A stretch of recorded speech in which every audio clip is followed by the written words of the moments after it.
Whole Hog Sports presents the basketball podcast of Mid-America, the premier Arkansas Hoops podcast, brought to you by Landers Toyota of Northwest Arkansas.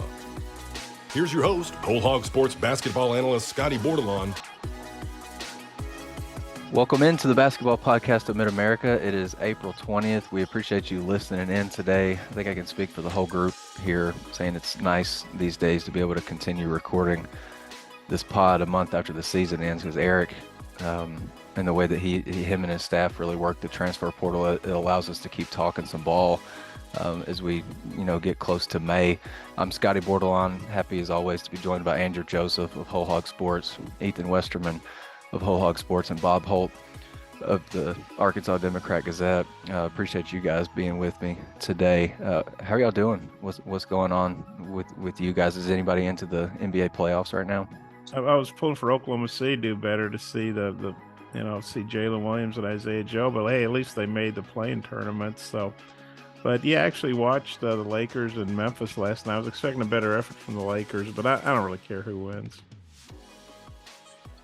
I was going to say I'm an Atlanta Hawks fan, so about the third quarter of the past two games they've been in, I've been changing to check on how the Braves are doing, because I'm also a Braves fan. Yeah, that's probably good for your mental health to change the channel.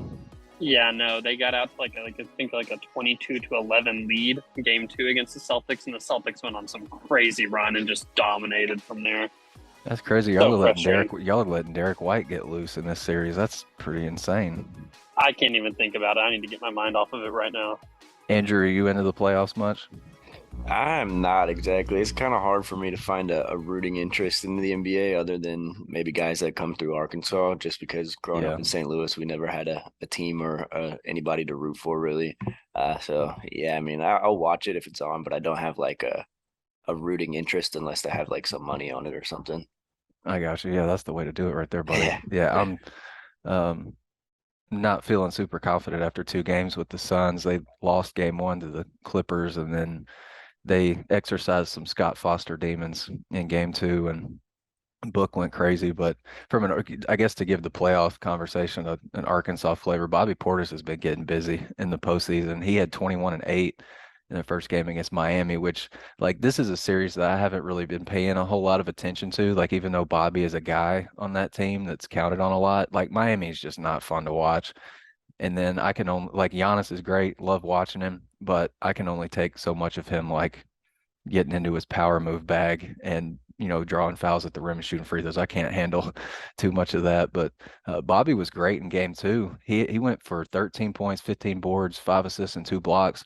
He was 0 of 5 from 3 in game 2, but he was 9 of 10 on 2. So he's playing pretty well. I'm not exactly sure. I should know this when the next game in that series is, but I think Bobby's averaging, double-double for the year. He's been great.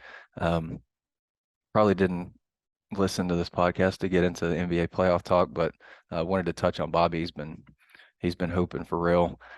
Since last week, Arkansas gained another commitment from the portal, which makes 5 this spring. Pretty good haul, I think. And L. Ellis, who was a really relied on player at Louisville the last 2 seasons on some really, really bad teams, he committed on Monday, averaged 17 points and 4 assists on a Kenny Payne coach team that was 4-28 last year. We got to see him live once.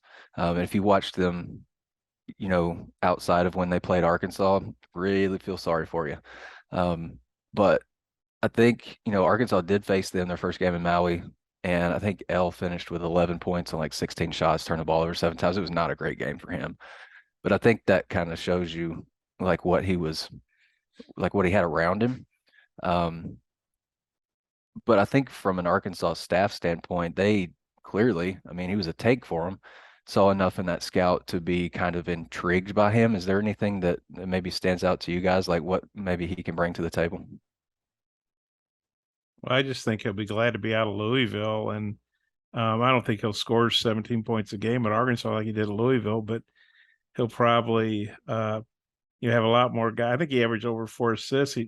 Depending on how much he plays, I think he'll get more assists because there'll be more guys that can hit shots, and maybe he can, focus more on defense because he's not able to carry the team on offense. So You're right. I mean, obviously, Eric and his staff do extensive scouting on these guys, and they must feel like he's a good fit. And some people might look at the stats and say, "Wow, he had great stats on a bad team, big whoop." But I think being with much better teammates will probably make him a better all around player. His stats may or may not reflect that, but I think he'll, just like Stanley Mude's scoring went down when he left South Dakota, but I think we'd all agree Stanley Mude was a much better player when he left Arkansas than when he got here. So much more well-rounded. Yeah, absolutely. Y'all, Ethan, Andrew, y'all got anything on L?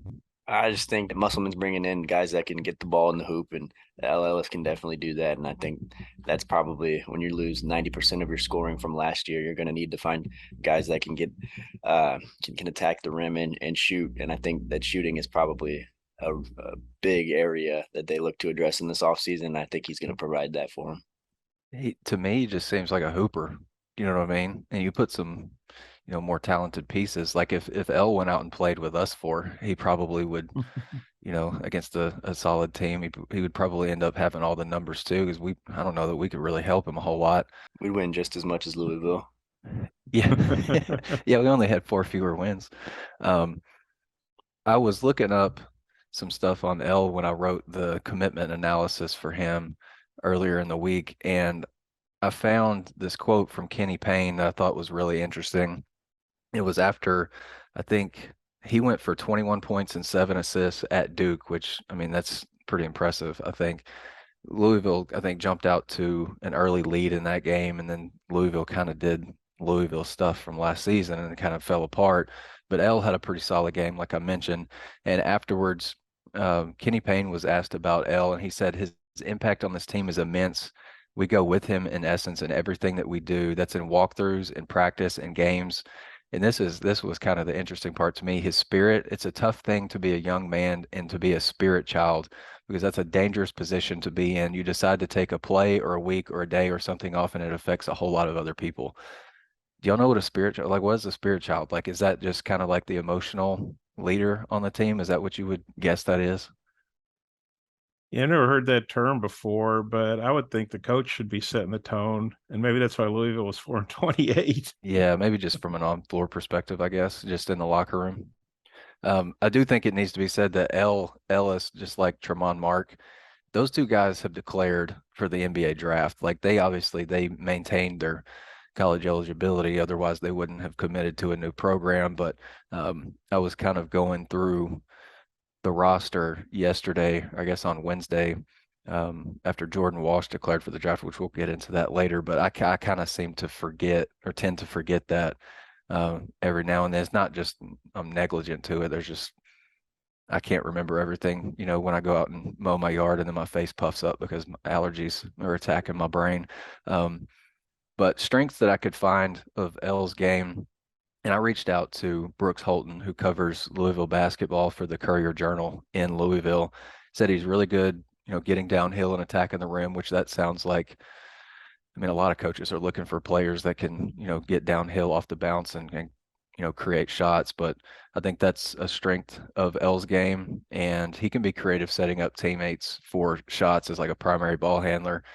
KenPom showed that he had an assist rate of 30.8%. So not only was he taking over 30% of the team's shots when he was on the floor, he assisted on almost 31% of the other buckets that were scored. So that's a hell of a lot of production from one guy, but he had to make that team go, because I don't know outside of I think they had Brandon Huntley Hatfield. I think he was a transfer from Tennessee. I don't know that I could name you another player on that Louisville team. So he was really, really relied on. I think it's kind of crazy that the last 2 transfers that they've brought in L. Ellis and Jeremiah Davenport have played against Arkansas, and Musselman's seen them up close, and neither one of them had good games. Like Jeremiah Davenport did not score.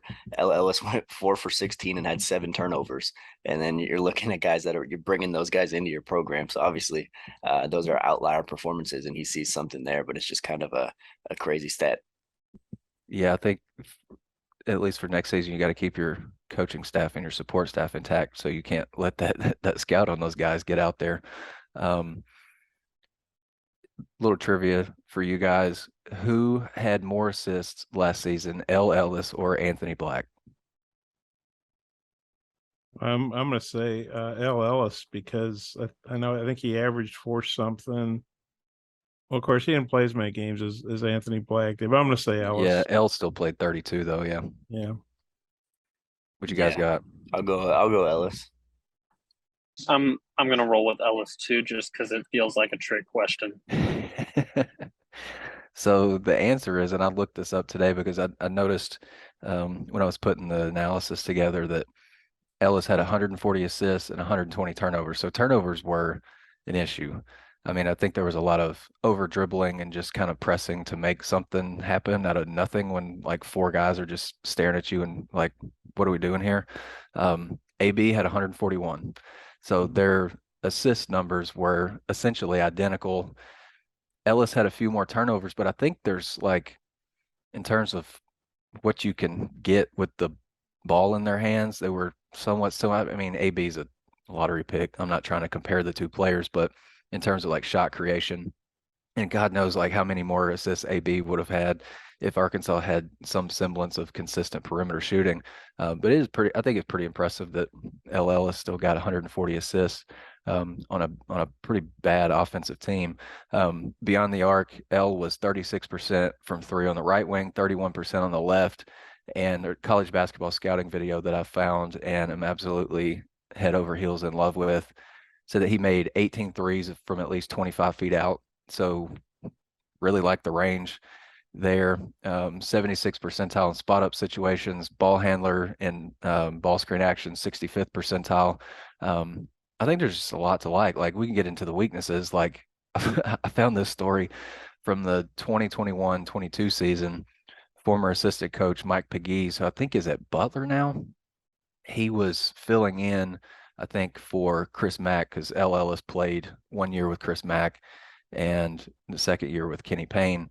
And Mike Pegues was on a radio show and he was like, you know, for as quick as L is on the offensive end, he's like equally as slow on the defensive end. Like, I don't know what happens to his feet when he starts playing, when he jogs down to the defensive end of the floor. But I think that is maybe a little bit of a concern.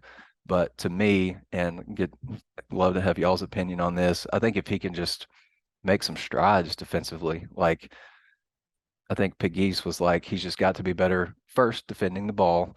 You've got to have some urgency on closeouts. You got to chase guys better off of screens and close airspace on the catch and that kind of thing. But you guys can chime in too. Like if he can just make strides on the defensive end, I can see a lot of minutes for him because I think the offensive repertoire, the bag that he has on that end is pretty solid. I think it can really play.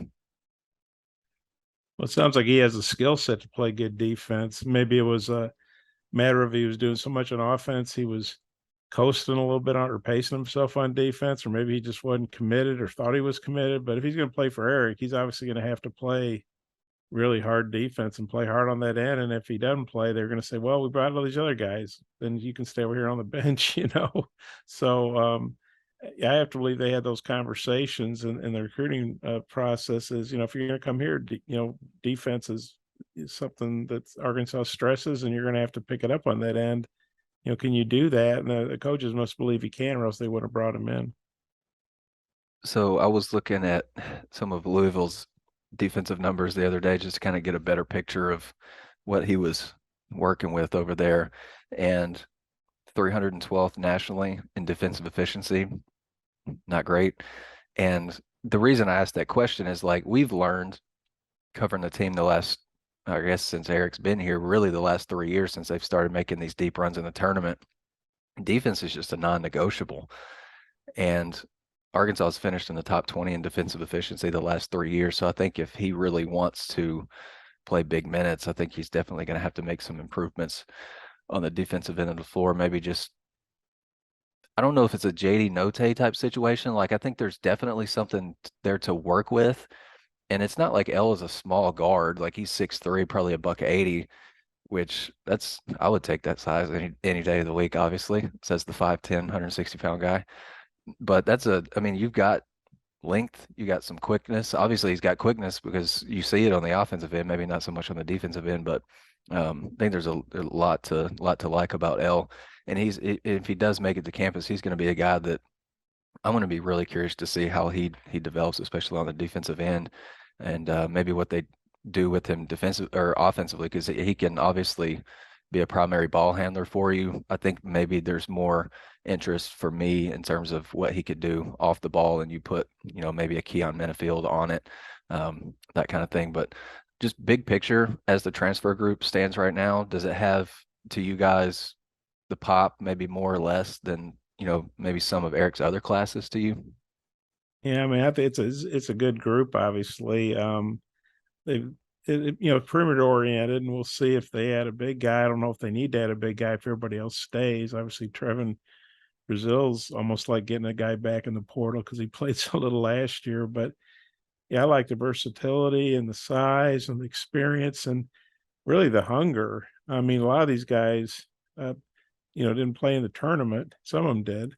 But I guess only one of them did. I think the transfer from Houston. So I think you look at guys like Audis Tony and Stanley Amude in the past, and JD Note, and on down the line, they were guys that hadn't experienced a whole lot of success, team wise, hadn't played in the tournament, maybe came from losing teams, maybe were from one bid leagues, and so I think that's a big part of the success too, is that they want to come here and they want to play in the tournament and they want to play in the NBA, or at least, get a shot to play pro ball somewhere.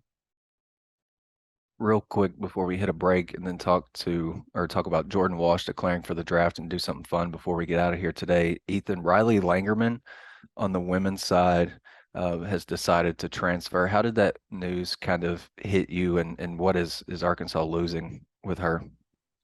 I mean, it kind of shocked me. I didn't actually know about it until I saw somebody else report it. So real quick, I mean, it was such a, like, I don't believe this type of deal that I contacted their SID and just to clarify, like, yeah, it's an accurate report. So yeah, I just kind of shocked me, but the way I'm seeing it, the way their roster is shaping up for next year, it's kind of not everybody who got to play this year is going to get to play next year, probably, just with what all they have coming in. So I guess maybe it was just type of deal of, I don't know whether it's wanting to be closer to family for last year or want more playing time last year. I don't know what it is, but definitely did kind of surprise me a little bit. But yeah, he hasn't been super active in the transfer portal. I think he has more of a belief, Mike Neighbors does, of just kind of developing what you already have.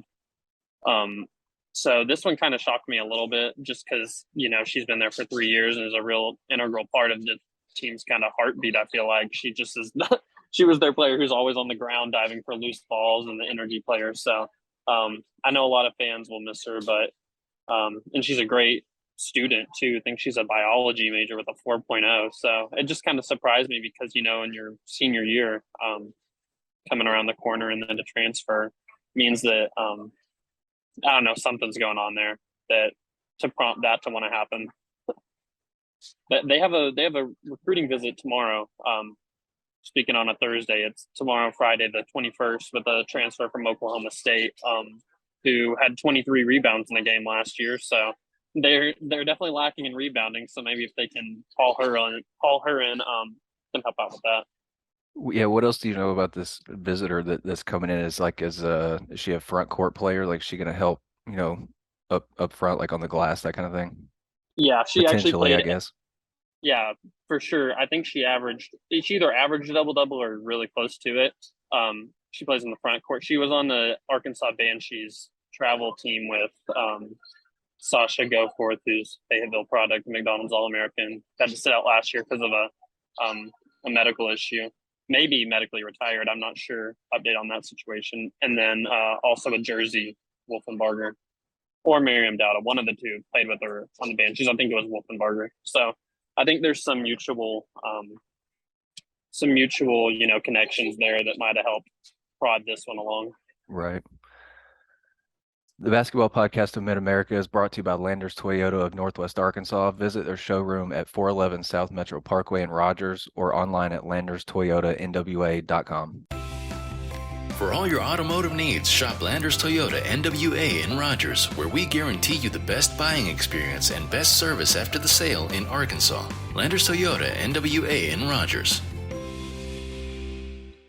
WholeHogSports.com has the largest, most experienced staff of reporters covering sports in Arkansas. Football, basketball, baseball, recruiting, and more. You'll find it at WholeHogSports.com. The website includes up-to-minute news, daily commentaries, and award-winning photography from the staffs of Hogs Illustrated and the Democrat Gazette. For subscriptions, call 1-800-757-6277. That's 1-800-757-6277. Or visit us online today. WholeHogSports.com.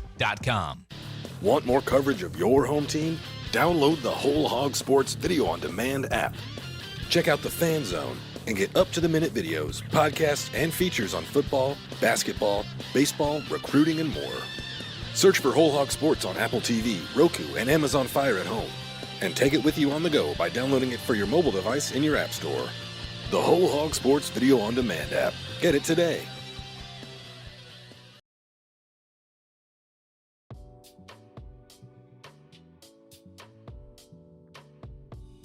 Jordan Walsh on Wednesday became the 5th Razorback from last season's team to declare for the NBA draft this summer, and the second to keep his name, or I guess keep his college eligibility. Debo Davis did the same thing. Every time somebody declares for the draft, and it's not 9:30 at night, I'm really happy that they made that decision. I appreciate Jordan for doing it early. Literally 12 hours earlier than Devo did, so hats off to him for that. So Jordan can come back to school if he wants, or maybe doesn't get the feedback or guarantees that he may be looking for. Andrew, what was the initial reaction to that decision? If you had to scale it, what do you think is maybe the likelihood that he gets selected? Because for a while, I wasn't seeing him. I look at mock drafts pretty often on 5 or 6 different websites, and I wasn't seeing him. All of a sudden last week, ESPN's got him going to my Suns late in the 2nd round. There's another mock draft. I think it may be NBA Draft Room. I could be mistaken about that, but it's got him 37, so maybe early 2nd round. So it seems like there's some variation, but seems like, potential 2nd round guy.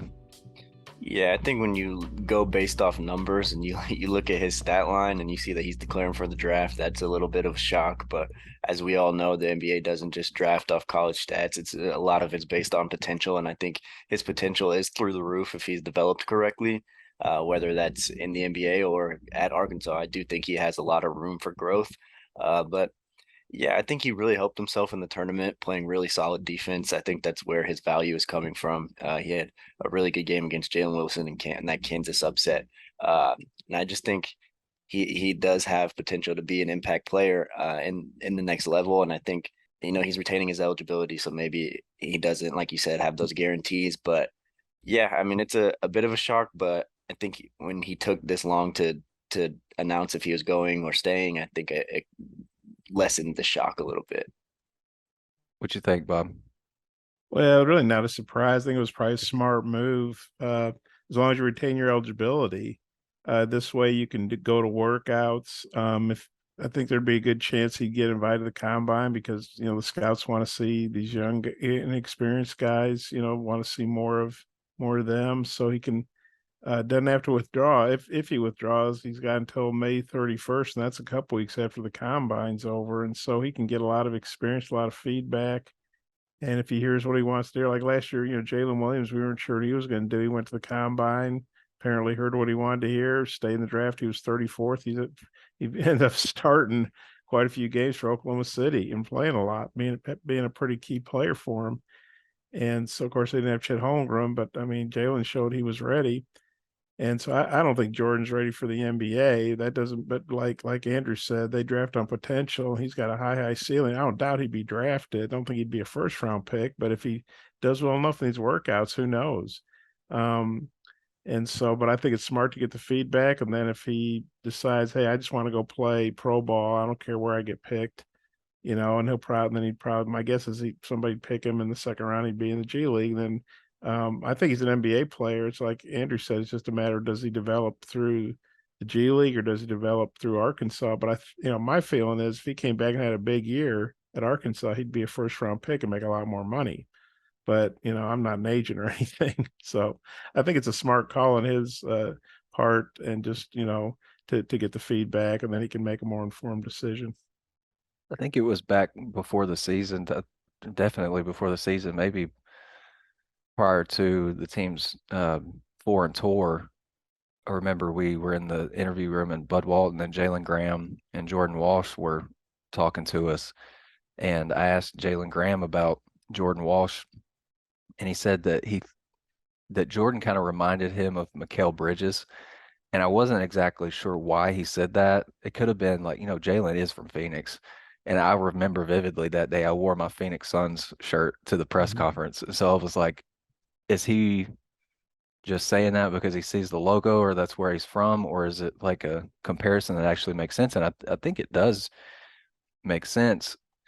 But to get to that point, I think Jordan's offensive games got to become a little bit more thorough and got to have a little bit more depth. I think right now, I was really expecting Jordan to, be a little bit more of a contributor from deep last season, and it was just kind of inconsistent. Like he didn't really have a great area of the floor that he shot the three from, and it seemed like off the dribble it was, I think it was one of the other guys that you know committed. Maybe it was Caleb Battle. Maybe three dribbles max kind of guy. Like I think that was kind of Jordan's game too. But defensively, I think that you can see he just oozes potential on that end. He's just got instincts and some intangibles there that you can't really teach. But Bob, does he remind you of any other player that maybe you've covered here? I know I'm kind of putting you on the spot. I didn't give you a heads up on this, but just maybe from a skill set, length, and intangibles perspectives, does he, maybe make you think back to someone in particular? Trying to think of somebody that was sort of, he's definitely a defensive first guy. He's he can score, but that's not really his mindset, I don't think. And that's okay because the NBA they like the defense too. But if I go in the way back time machine, maybe a guy like Charles Valentine who hit the big shot against North Carolina. Charles, totally different world. Charles was I think he was a package deal with Dudley Dawson. Dudley came as as a manager. Dudley will tell you that they were from Newport, and Charles took a couple of years to develop, but he was 6'8", so about Jordan's size, I think. And Charles didn't play in the NBA. At least I don't think he did. Back then, the draft was much deeper in terms of rounds. I think Charles might have been a 6th-round pick. But Charles was a guy that was a really good defensive player, and he obviously could score. Him and Joe Klein really carried that team in '85 as seniors, and maybe recently a little bit like Audice Toney, who was a defensive first guy, isn't quite as big, but also could score. I think he's got that kind of game. And of course, Jordan's a little taller than Audice, and also I'm not sure what Audice's wingspan was, but I think Jordan's wingspan's about 7'3". Yeah, he's probably got some length on him. Yeah, so the NBA loves that. But I guess just off the top of my head, those are a couple guys that come to mind. All right, to close things out, I texted just to give a little bit of background on this. I texted these guys yesterday to gauge their interest in this, and they were all on board. Eric has gained so many commitments from the portal since he's been here that you could make like 4 or 5 5-man teams. So that's exactly what we're going to do. We're going to live draft our all Eric Musselman Arkansas transfer teams.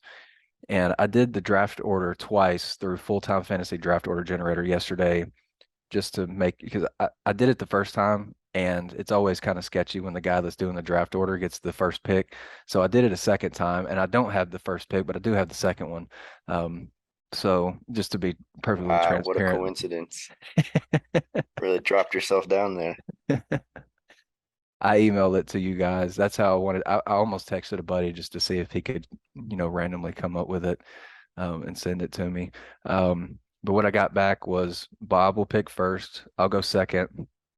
And then Andrew will go third and Ethan fourth. And we'll do a snake draft. So Ethan will get the 4th and the 5th pick, which I kind of wish I had that, to be perfectly honest with you.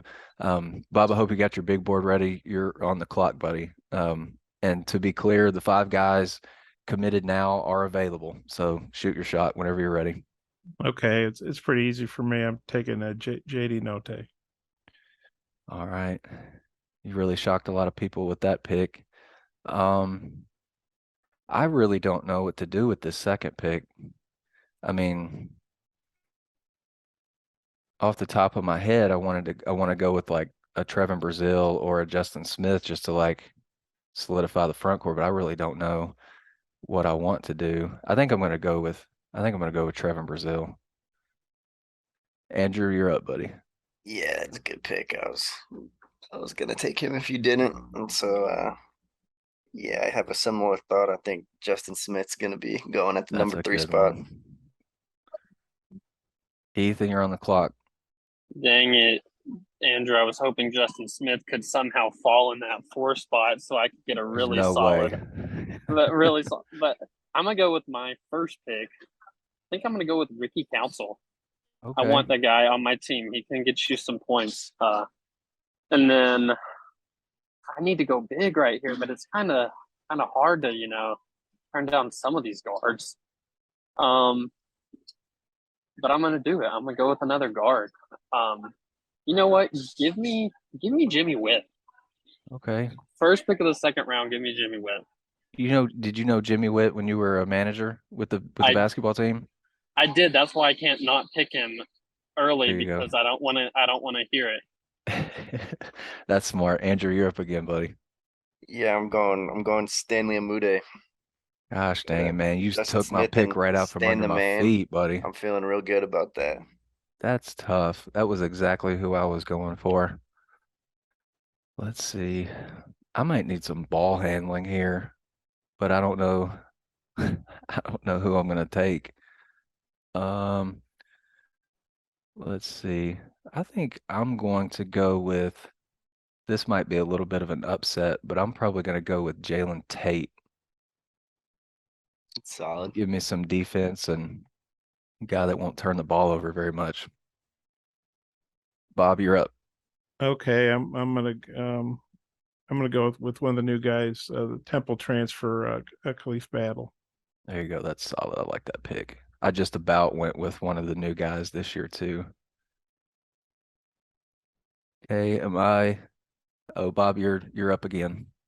Oh, I am? Okay. Let's see. Jimmy's gone. I'm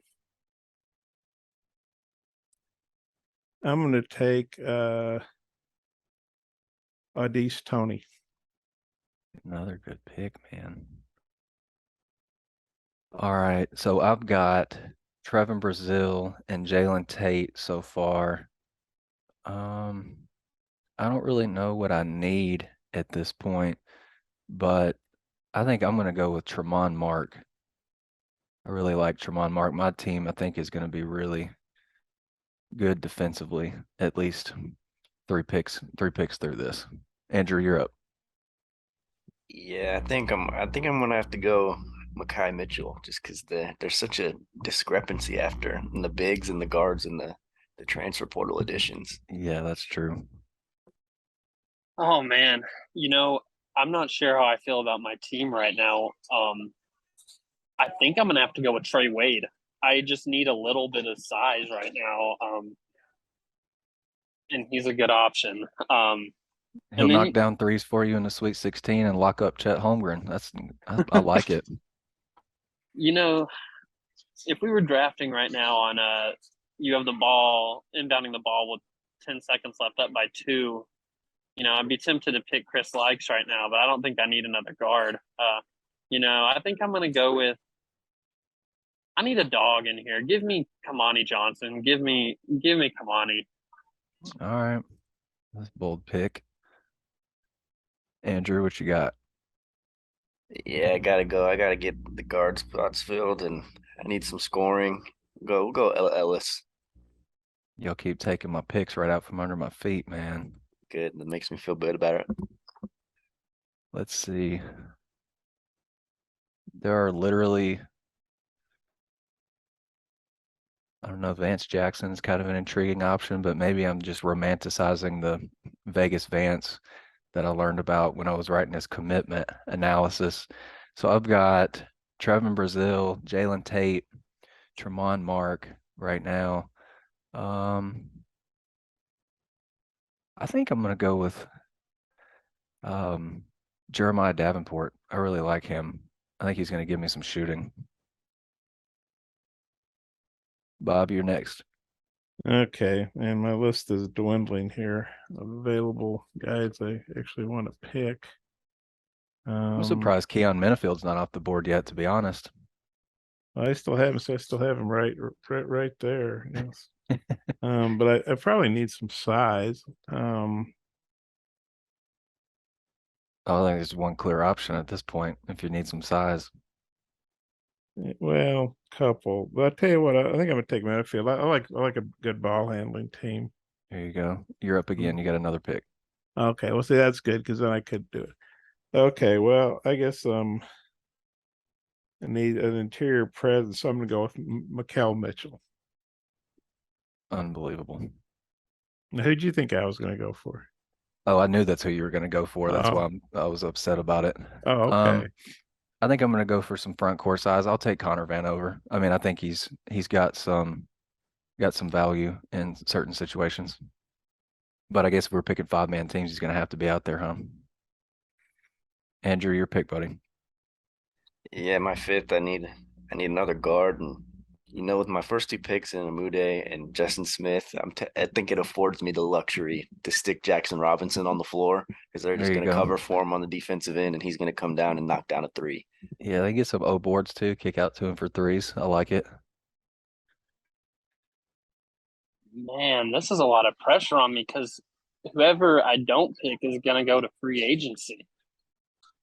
My options are Vance Jackson, Chris Likes, Jalen Graham, Gene Tussa. Man, I just need another scorer. And Jalen Graham's hard to turn down. But Chris Likes too. I just love the little guy, I'm gonna go with Jalen Graham. He just gotta start playing a little bit of defense for me. There you go. Yeah, you could coach him up for sure. All right. So Bob's team is JD Note, Caleb Battle, Audis Tony, Keon Minifield, and Mikel Mitchell. Mine is Trevin Brazil, Jalen Tate, Tremont Mark, Jeremiah Davenport, Connor Vanover. Andrew's got Justin Smith, Stanley Amude, Makai Mitchell, L. Ellis, and Jackson Robinson. And Ethan's got Ricky Council, Jimmy Witt, Trey Wade, Kamani Johnson, and Jalen Graham. So you guys get at us about whose team you think would win in a very not real 5-on-5 tournament between these teams. We appreciate you bearing with us through that draft. I thought it was pretty fun. There's just so many transfer guys that Eric has brought in or gained a commitment from. I thought that might be interesting to kind of see where they fall in our minds in kind of a draft type deal. But for Ethan Westerman, Andrew Joseph, and Bob Holt, I'm Scotty Borderline. We appreciate you listening in to this week's basketball podcast of Mid-America. We'll continue to do these kind of on an as-need basis and probably not done in the transfer portal. Eric Musselman is. So appreciate you listening, and we'll holler at you again next time. The proceeding has been a production of WholeHogSports.com. Look for our latest podcasts on Apple, Spotify, or your favorite podcast store. And visit us anytime at WholeHogSports.com for the latest news and commentary.